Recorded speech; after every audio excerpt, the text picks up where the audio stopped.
नमस्कार, सत्यहिंदी.com में आपका स्वागत है। एक नजर अब तक की सुर्खियों पर। बिहार में आज पहले चरण की 71 सीटों पर मतदान जारी है। सुबह 11:30 बजे तक 18% से अधिक मतदान हो चुका था।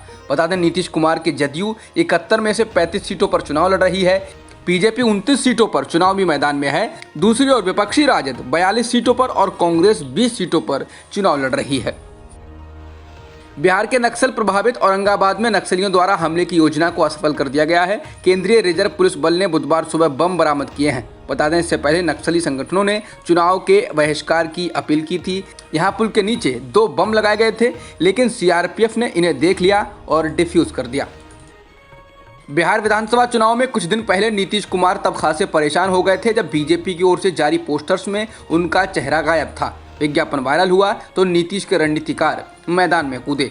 इसलिए अब जो नया विज्ञापन जारी किया गया है उसमें नीतीश कुमार की भी तस्वीर लगाई गई है। साथ ही बीजेपी के राष्ट्रीय अध्यक्ष जेपी नड्डा, प्रदेश अध्यक्ष संजय जायसवाल और उप मुख्यमंत्री सुशील मोदी को भी जगह दी गई है।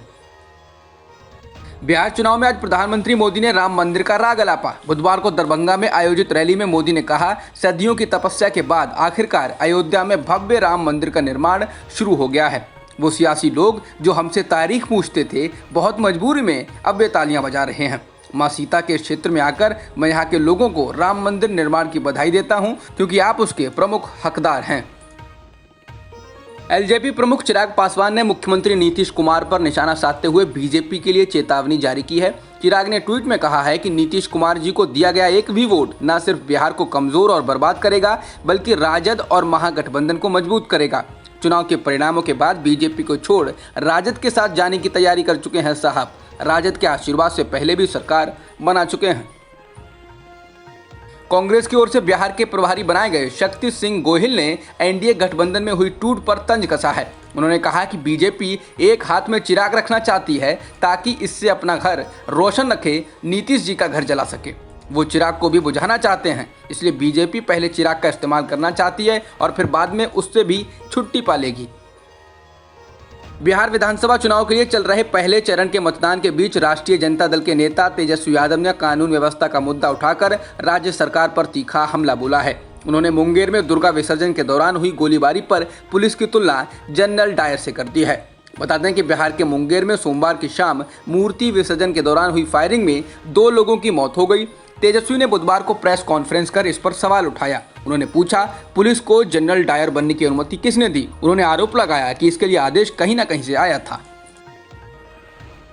उत्तर प्रदेश में नवंबर के शुरुआती दिनों में होने वाले राज्यसभा चुनाव से पहले बहुजन समाज पार्टी को बड़ा झटका लगा है। बुधवार को बसपा की ओर से प्रत्याशी रामजी गौतम के 10 प्रस्तावकों में से 5 ने अपना प्रस्ताव वापस ले लिया है। ऐसे में अब रामजी गौतम की उम्मीदवारी पर संकट खड़ा हो गया है। इन 5 प्रस्तावकों ने बुधवार सुबह ही समाजवादी पार्टी के मुखिया अखिलेश यादव से मुलाकात की थी, जिसके बाद अब बसपा में बगावत के सुर दिखाई देने लगे हैं। इसके अलावा 2 और विधायकों को लेकर चर्चा है कि वे मायावती के खिलाफ जा सकते हैं।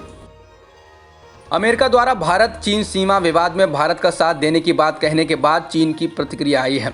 चीनी दूतावास की ओर से जारी बयान में कहा गया है कि भारत और चीन के बीच सीमा विवाद द्विपक्षीय है, कूटनीतिक स्तर पर और दोनों सेनाओं के अधिकारियों द्वारा इसका हल निकाला जा रहा है। भारत और चीन इस विवाद को सुलझाने में सक्षम हैं। इस विवाद में किसी तीसरे के दखल के लिए कोई जगह नहीं है।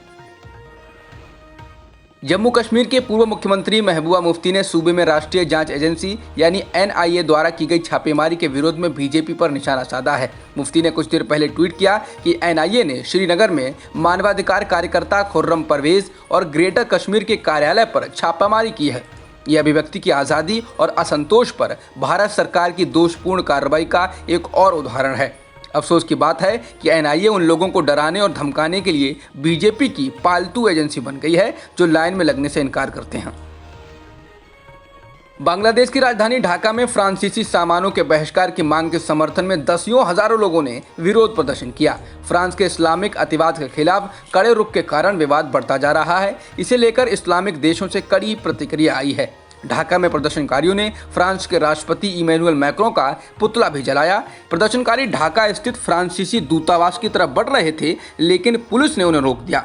बता दें, इस महीने की शुरुआत में पैगंबर मोहम्मद पर छपे कार्टून को लेकर फ्रांस में एक शिक्षक का सिर कलम कर दिया गया था। उस शिक्षक को श्रद्धांजलि देते हुए मैक्रों ने कहा था कि वो कार्टून के मामले में नहीं झुकेंगे।